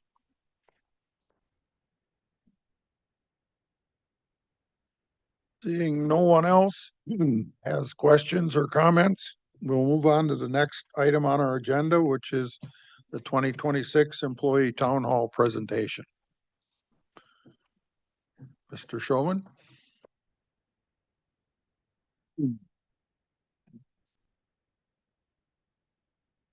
Right. So the presentation that I wanted to provide to you is one that we've provided, I think 4 times in the last couple of weeks to employees. You may or may not know this, but dating back the last 14 years, I have done employee town halls once or twice every single year except for last year. It's a simple opportunity to give an update to all what used to be 850 employees, which today are about 625. It's a chance to give them an opportunity to have direct contact and ask me questions. But really, more than that, it's an opportunity to kind of show them certainly where we are, how we've gotten to where we are, but where we're going. And so that's what I'd like to show you today. The same exact presentation that they got. So one thing you might not know, because I don't think anybody except for Brian Krebs was here, is that when I first got to the county, it was drastically different. It was 2013, late 2013 and 14. Act 10 had just happened a couple years before. So there were still lingering unions. There was a lot of changes that had just happened, both to, of course, unions themselves, but how employee rules worked. Washington County had gone through or was in the midst of changing from sick vacation time to PTO. Washington County was going through a pay plan. Employees hadn't received a raise of any kind in 4 years. The first conversations we had were quite tense. And the morale for the organization was in the trash can. There was, at the time, 30 county supervisors. There were 20 department heads who had 20 different ways of who they reported to and how business got done. The organization was kind of a disaster. We had no strategic plan.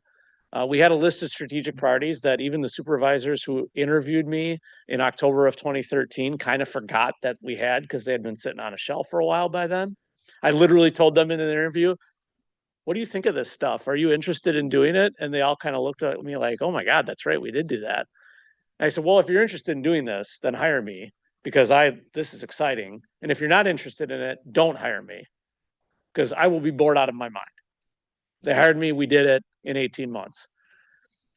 We didn't have a mission, we didn't have a vision, there were no values, there were no priorities. It was a mess. What I'm going to walk you through and what I walked employees through is that difference between that organization, about half of our organization was still here then, to who we are and what we're doing today. You're going to see a lot of compare and contrast of how we functioned back then to how we function now. And we'll talk a little bit about some things that are coming down the road. And I think it'll really help relate and orient that last presentation we just talked about. So this didn't exist. There was no such thing in 2014. There was no such thing in 2015. The stuff on the left hand of the side of the screen, on the top at least, didn't exist till about 5 years ago. All of that is relatively new. That which is on the right, Dave talked about it before. Very, very focused on why do we exist as county government? By the nature of that statement, it's about county government. Stuff on the left, that's about our community. Where is the county going? Who are we as our great community? That's not how we talked even 7 or 8 years ago, but it is how we talk now. Most of you are familiar with these. For those of you who are relatively new, this also didn't exist.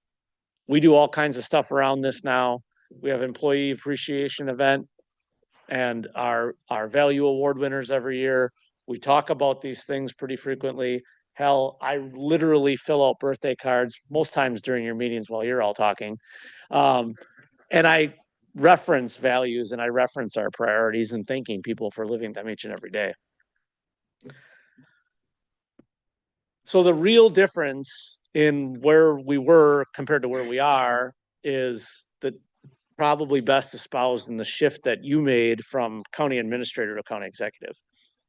Because the county administrator, by its nature, which is basically what I was hired for, it's totally focused on organizational effectiveness.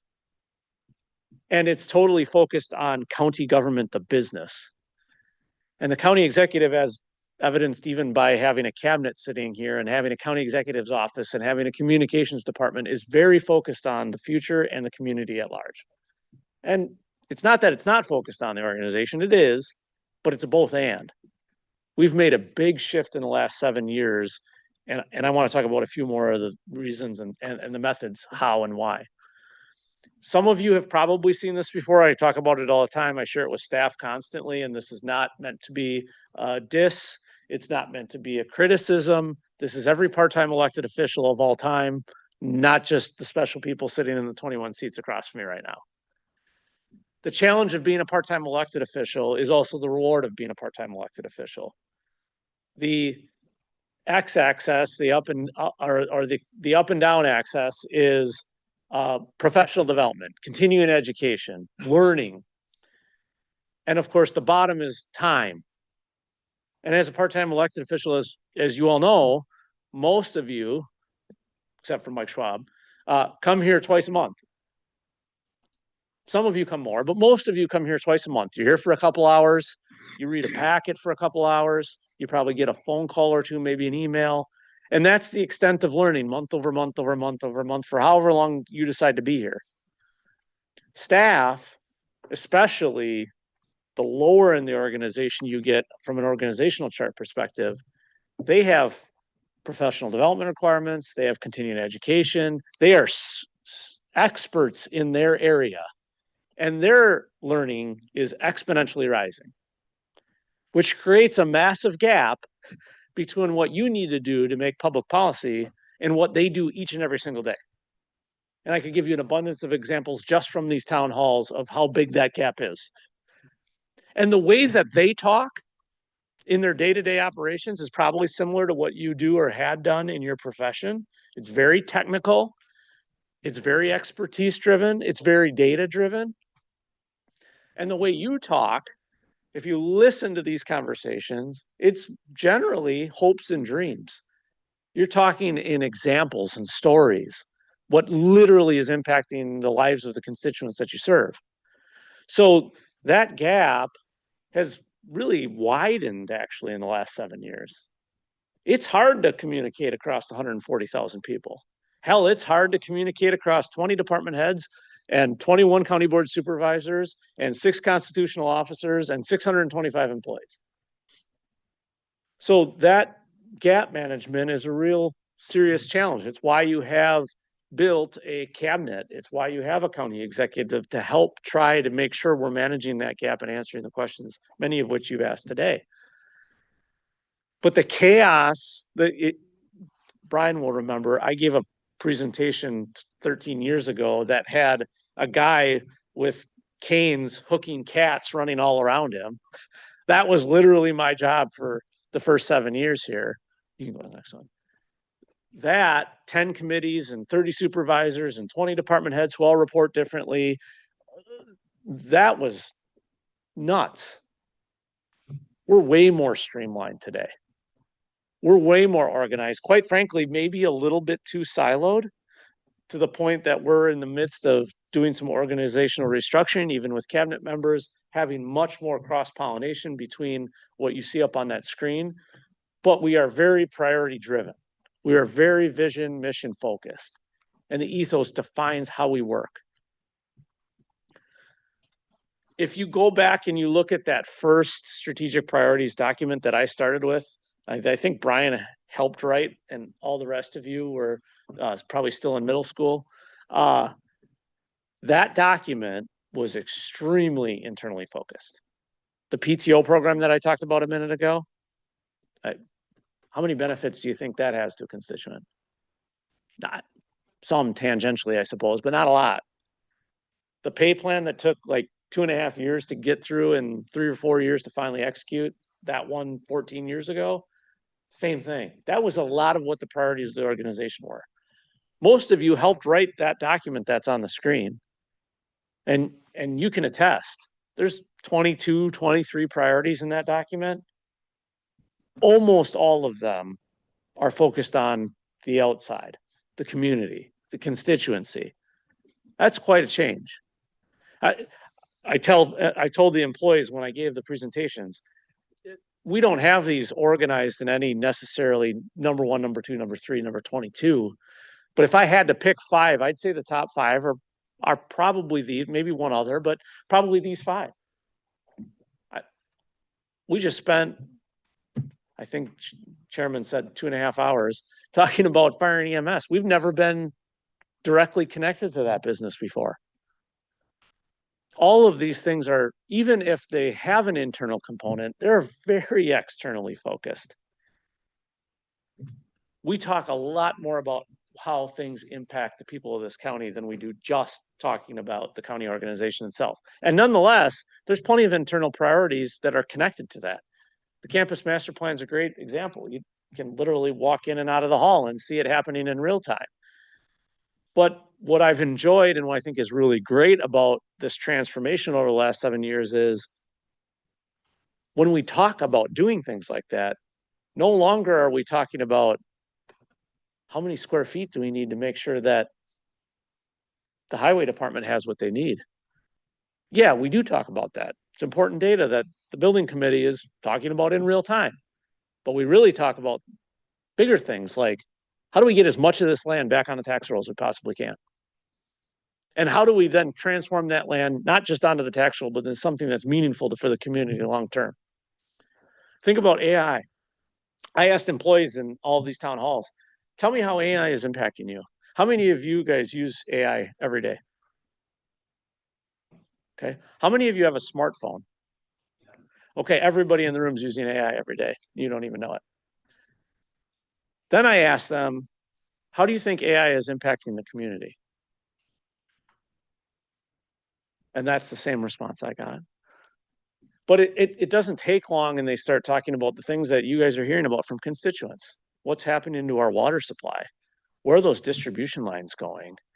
What's going to happen to all of our farm fields? But it doesn't take them long to get to that. But the point is, that's a big impact, and eventually it's going to come to them. But now think about what it means for those of you who raised your hands the first time. For 625 some employees that work in this county, they all have their hands raising too.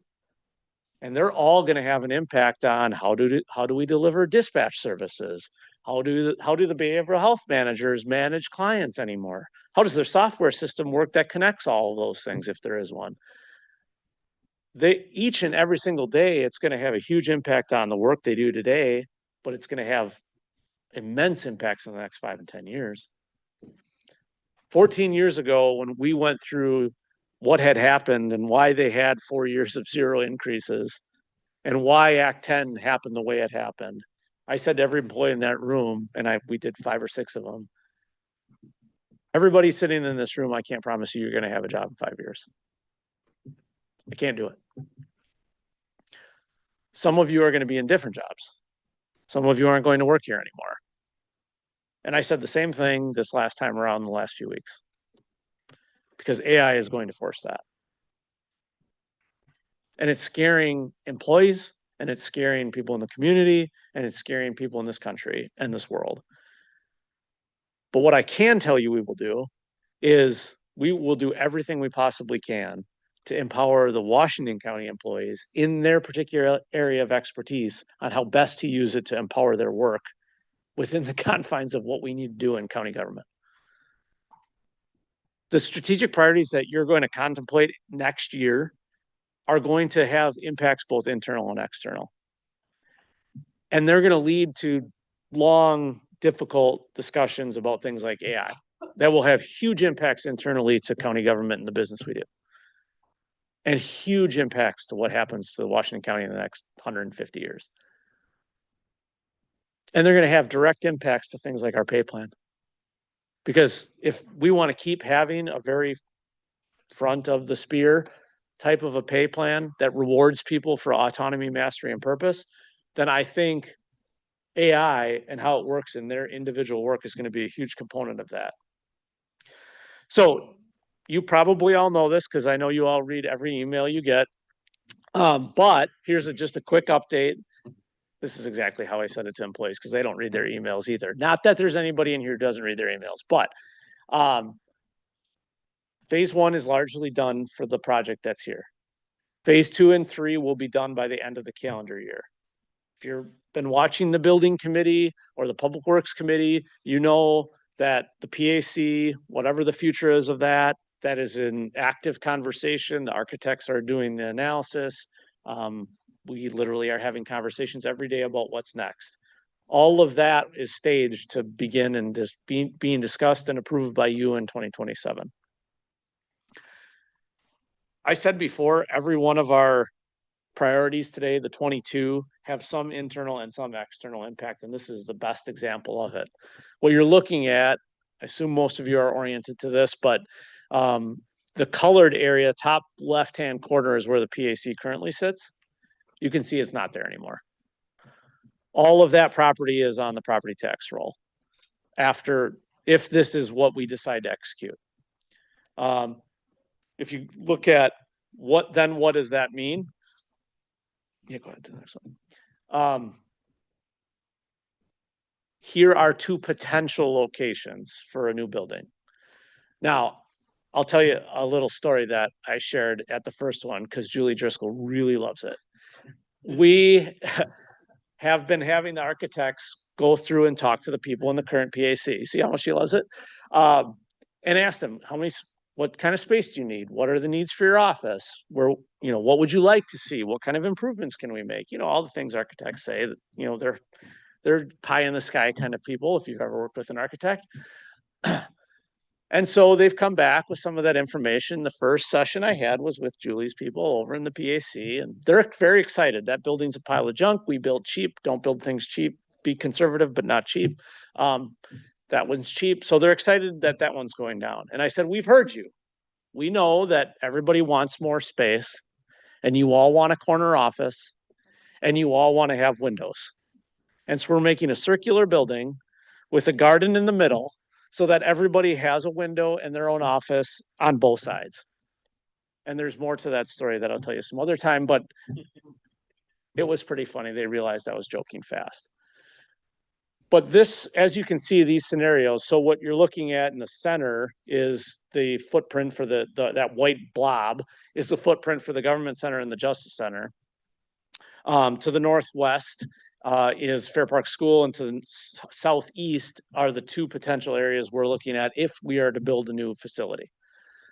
In the next 6 months, give or take, we are going to come to Building Committee, to Public Works Committee, and ultimately to this body to contemplate what's next. You can see, we put it right on this slide. Employees know, everybody will know. Building a new building is super expensive, $50 million venture. If you borrow that over 20 years, and that's as much as we can amortize anything, you're talking $2.75 million a year principal and interest payments. A lot of money, right? But we're going to come to you with a multitude of opportunities. We will have proposals for you to build a $50 million building if that's what you want to build. Similar to the PAC, except not a pile of crap. We will come to you with proposals that partner with the private sector. We're in the process right now of developing an RFP to have a private sector partner that builds a large area that goes partially back on the tax roll, and that we have a certain amount of square footage to hold the rest of our facilities. We'll have a proposal that comes to you all in this kind of a format that works with nonprofits who we work with all the time, that we have a shared expense with them. And we will come to you with proposals that take buildings that exist within the city limits of the city of West Bend that are older, that could be remodeled, that might solve a problem for maybe 10 or 20 years, but wouldn't be a 75 or 100-year solution like these would be. You'll have all those options to contemplate and consider. And I expect that conversation is probably going to be about as interesting as the one with the fire chiefs and the chief elected officials. I imagine we're going to go into 15 different directions, but in the end, we will have a solution that's best for the people of Washington County. I spent more time with them than I will with you, and I'm happy to answer any questions about this, but most of you were around when we built our compensation plan. 14 years ago in the union model, quite literally, it was what I like to call pay for pulse. There was 11 steps in the model. You had a range of money. When you started off, you started at step 1, lowest. By the time you got to your 11th year here, you were at the top, highest. If you start at step 1 and you breathe on that mirror at the end of the year and it fogs, you go to step 2. Same thing next year, same thing the following year, same thing the following year. Current model has cost of living adjustments that raise it every year, but it's all based on your continuing education. It's based on your performance, and it's based on your overall evaluation. I like to point to a book by Daniel Pink called Drive that talks about the concept of autonomy, mastery, and purpose, helping employees become better at their vocation, their work, and giving them the space to be able to do more and better. That's where AI, I think, is going to be really important for them. As I said, the positions we have today may not be the positions that we have in the future. And I cannot promise everybody's going to have a job. We're probably not going to be at 625 employees in 5 years. But I want them to be the most empowered county employees in the state of Wisconsin, to know how to use these tools in their specific area. And of course, for all of you, the public policy decisions for AI are immense. We have several supervisors who are already working on different proposals and ideas, working with Mike, keeping him up at night, and he's here like 24/7. So call him anytime, especially at like 11:30 p.m. That's perfect. Just kidding, Mike. But there are all kinds of ideas about things like we've seen in Manitowoc County, having data center moratoriums, or having regulation of some sort on solar and wind farms. There's a plethora of public policy ideas that are coming forward. But I will ask you the same question I asked employees. West Bend, we right now are sitting pretty close to the center, probably closer to Allenton, but West Bend, we'll say, pretty close to the center of 2 of the 5 largest hyperscale data centers in Wisconsin. Highway 33 to the west, you drive into that monstrosity in Port Washington. Highway 33, excuse me, to the east. Highway 33 to the west, you drive into Beaver Dam, Meta. I've called the lobbyists for both. I've called the lobbyists for the power companies. I've called several other people, and I say the same thing to all of them. I don't want your solar fields. I don't want your wind farms, and I don't want your data centers. But I want to figure out how we leverage being immediately adjacent to 2 hyperscale data centers.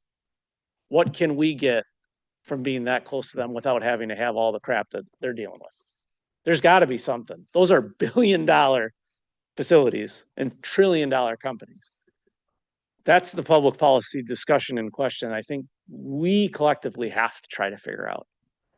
So here's the question. 1,800 acres in Port Washington. You believe all that farmland? It's actually not that much. How many acres of farm fields do you think it'll take to put enough solar fields to power that one data center? Any guesses? Yeah, now this is a room full of politicians. Yeah.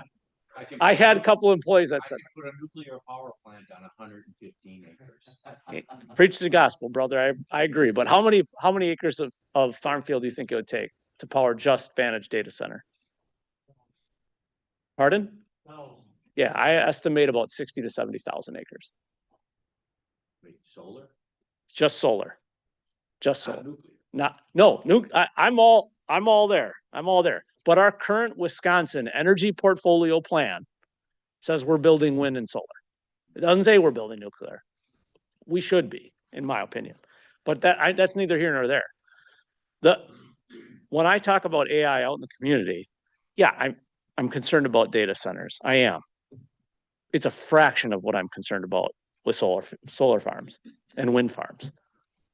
That is the data center is the least of our concern. That will eat up everything. It is completely unsustainable. And nobody's talking about that. So this conversation, yes, we need to talk about what does it mean for county government? What does it mean for the business that we deliver? What does it mean for our employees? What does it mean for our systems? What does it mean for security and open records? There's a million things we need to look at. And part of the restructuring, even of the cabinet that I've talked about a moment ago, has to revolve around how do we answer those questions. But bigger than that, this group right here has to start tackling those bigger, what does it mean for our community? What does it mean for society when we enter the era of abundance? Because AI is capable of doing so much that those jobs that not just here in Washington County, but every industry everywhere doesn't have anymore. What happens when people don't have purpose and meaning anymore in their life? Now what?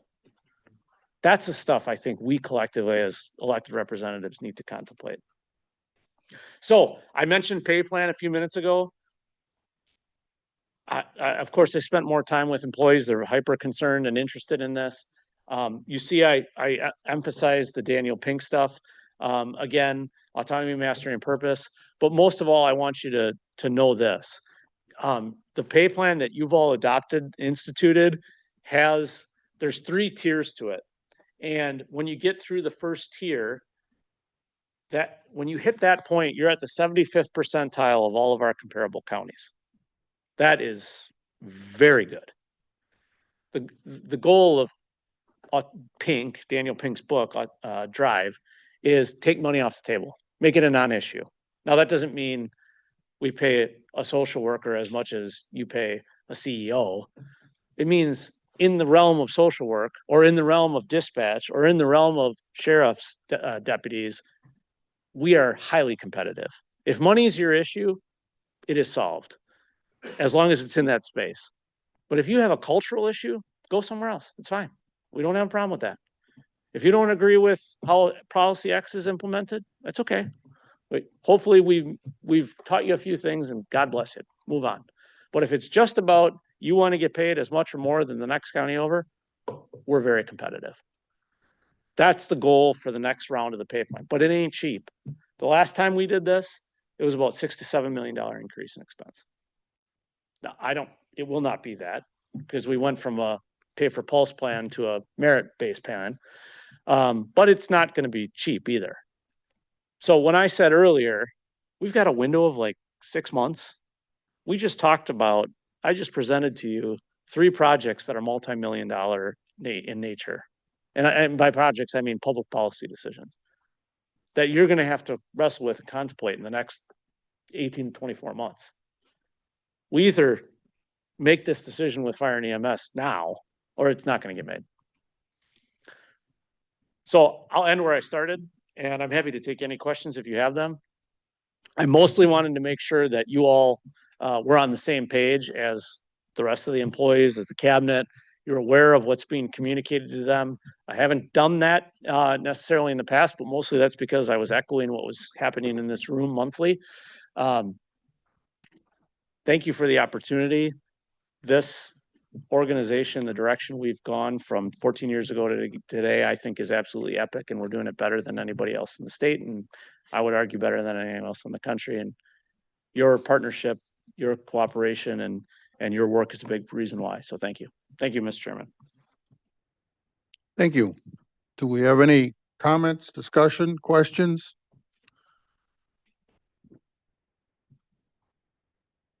There being none, our next meeting will be Wednesday, July 8th, 2026 at 6 p.m. This meeting's adjourned.